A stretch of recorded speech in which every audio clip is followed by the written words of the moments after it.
Okay, so this is just kind of an informative video. There's not going to be any gameplay in this. This is solely my opinions on lantern and the different styles of lantern. And if you don't want that, go ahead and click out of this now. It's just kind of where I am at the moment. I've been playing lantern for a while now. This is the current whir lantern that I'm using. I've really been playtesting the whir of invention a lot. My original lantern deck, which isn't even my original, changed quite a bit. This is my original that I was playing forever that did not use the whir of inventions. And it had a lot of different things with it that I was playtesting and things like that. Now, there's some cards that I get questions on a lot when people watch my videos, like why is that in there, why is that in there, why is that in there, things like that. For example, Jester's Cap. Okay, so Jester's Cap came about because in my original lantern deck, I was playing Lost Legacy. Well, Lost Legacy is a really good card against combo decks, things like that, things that lantern is already weak against. We used to play things like slaughter games and all sorts of stuff because combo just eats us alive. And you can also name a lot of pesky Eldrazi and things like that. The problem is that most of the time when I was using Lost Legacy, I was policing cards like Ancient Grudge and things like that, that unless I had a Pixis out, then it would be problematic for me. Or if they happen to have an Emrakul in their deck because they were playing the Planeswalker, Narila, or however you say her name. It's Nahirl, the Harbinger or something. But either way, she would grab Emrakul. Emrakul would reshuffle. Reshuffling bad for lantern normally because it takes longer. It takes longer to do anything. So a lot of times I'd be getting one card with Lost Legacy because people would run, like I do, one Ancient Grudge, for example. Now, go over, if you're playing Jester's Cap, you can grab their one of Ancient Grudge. You can grab their one of Shatterstorm, or the new X spell that's one red X, destroy X target artifacts. I had a lot of people running one ofs against me. Well, not only do I not have to guess what they're going to be running, I also get to see then take, and it can take separate cards. So I get 3 separate cards instead of just one card. Now true, if I'm playing and I Jester's Cap him and they sideboarded in 4 Stony Silence, which is very unlikely, most of the time it's going to be 2 or 3, I can go ahead and grab all the copies of that. So there's no guesswork involved when you're running a Jester's Cap. So that's why the Jester's Cap is in there. I see a lot of people running a Nature's Claim. I don't run Nature's Claim. I run 2 Seal of Primordium.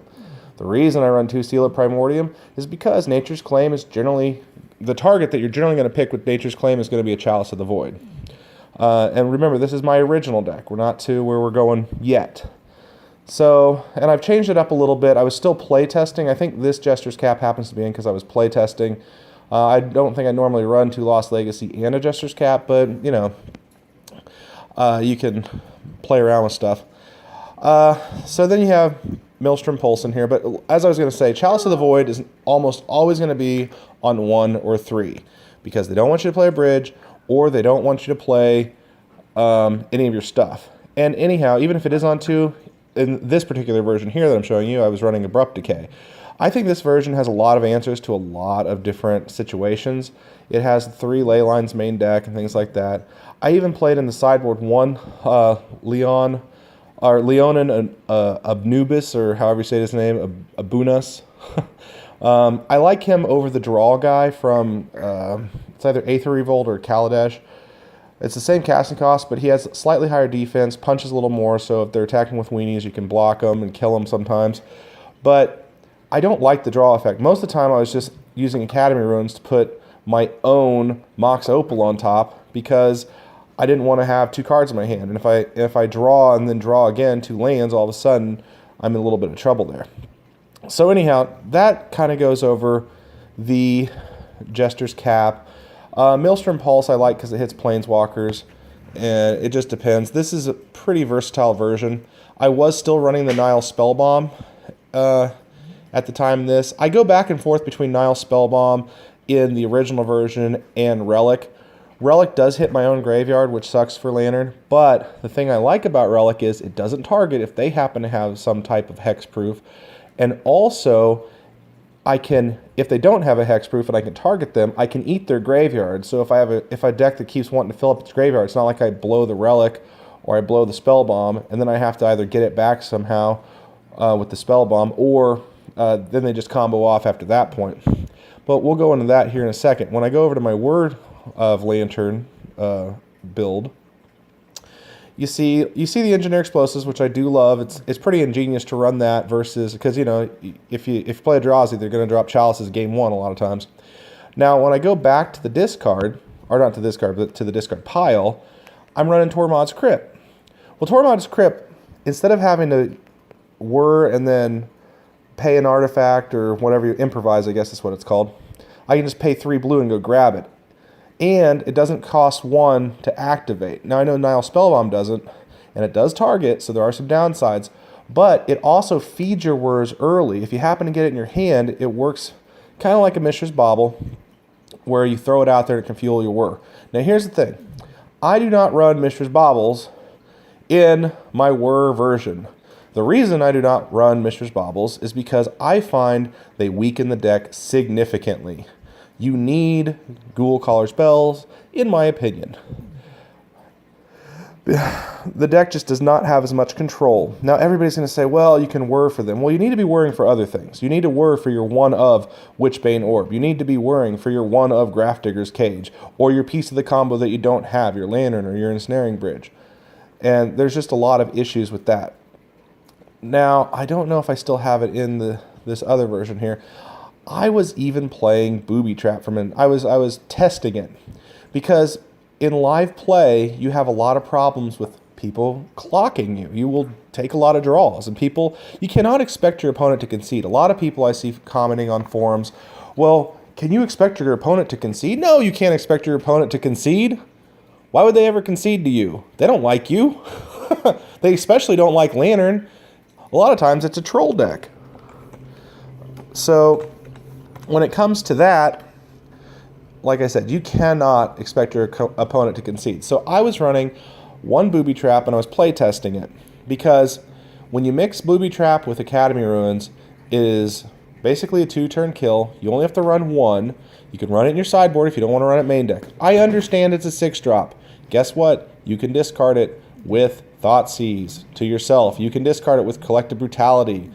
But if you're running 1, hopefully you don't get unlucky and get it. And you can actually whir it out pretty soon with our deck. That's one thing that's nice. Now, the reason why I'm not currently running it is because there's a glitch with this card, which I've already reported, and I hope they fix. You can only name non-basic land with it right now. That is not how the card is supposed to work. You're supposed to be able to name anything except a basic land. So, now I know that a lot of people are watching another player. His name's, I don't want to butcher his name, but it's like Canister or something. Canister. This is his deck that he played at the Modern PTQ, and he did pretty good here. I think he went 7-2, and he does play Mishra's Baubles. He loves the Mishra's Baubles. But if you fast forward to his most recent deck, where he went 5-0, he went down a Mishra's Bauble. I think even Canister, if that's how you say his name, is starting to realize Mishra's Bauble's not all that good.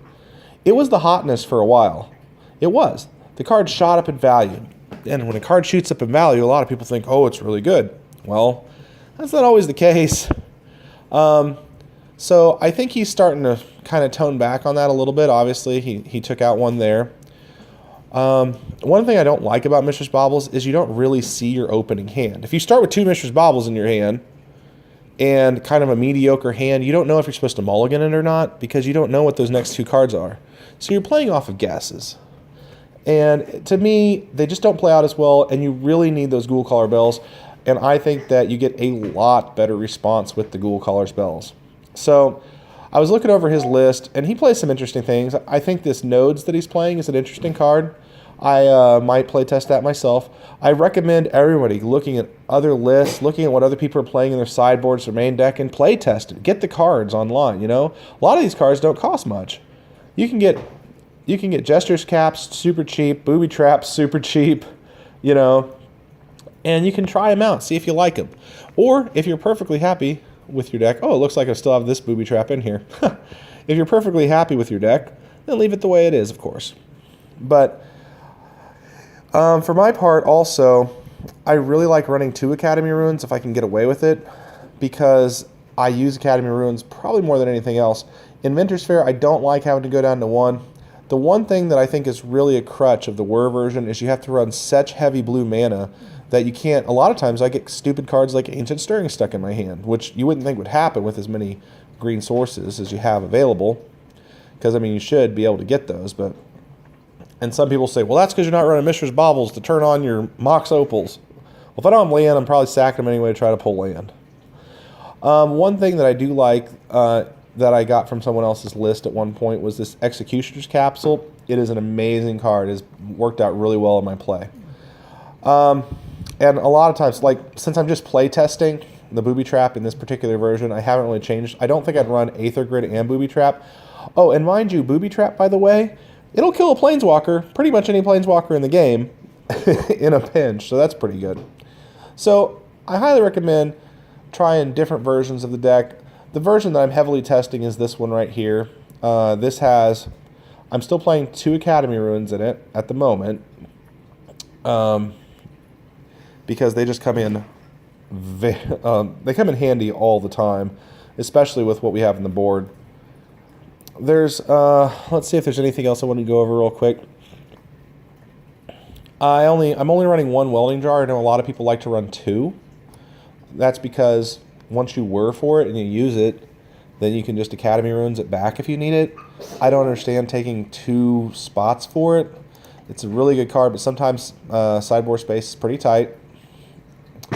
And Grafdigger's Cage, obviously, I mean, Storm's one of our biggest enemies. But there's a lot of things that I'm even still playtesting. I went down to 1 Surgical Extraction at the moment in this version. I really think Lost Legacy might have to come back. There's a lot of things, like I said, I'm still playtesting. So this is just kind of a where I'm at video with all this. I get a lot of questions. A lot of times I will, this is another question I get a lot. A lot of times, oh, I am running 2 in Vinter's Fair. That really helps against burn. I'll sideboard out 1 or 2 Ancient Stirrings a lot of times. And people say, oh, there's such a good card.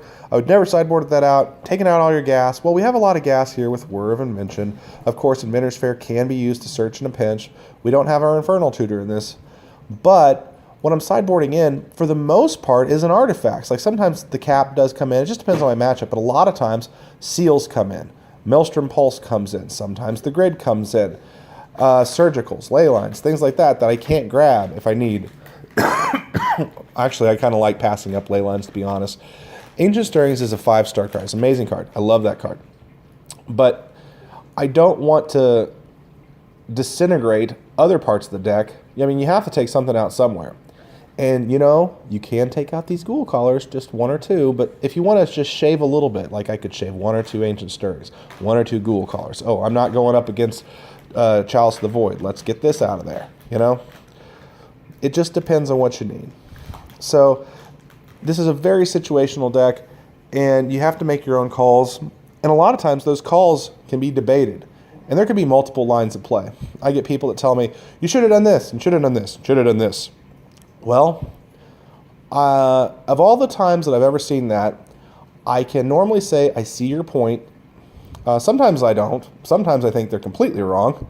But there was one time that on one of my YouTube videos, someone said, at like 10 minutes and so many seconds, you should have sacked your Codex Shredder to grab a word or grab a lantern. And I thought about it and thought, yeah, that's a better line of play. And I just straight up said, yeah, that's a better line of play. I think that's right.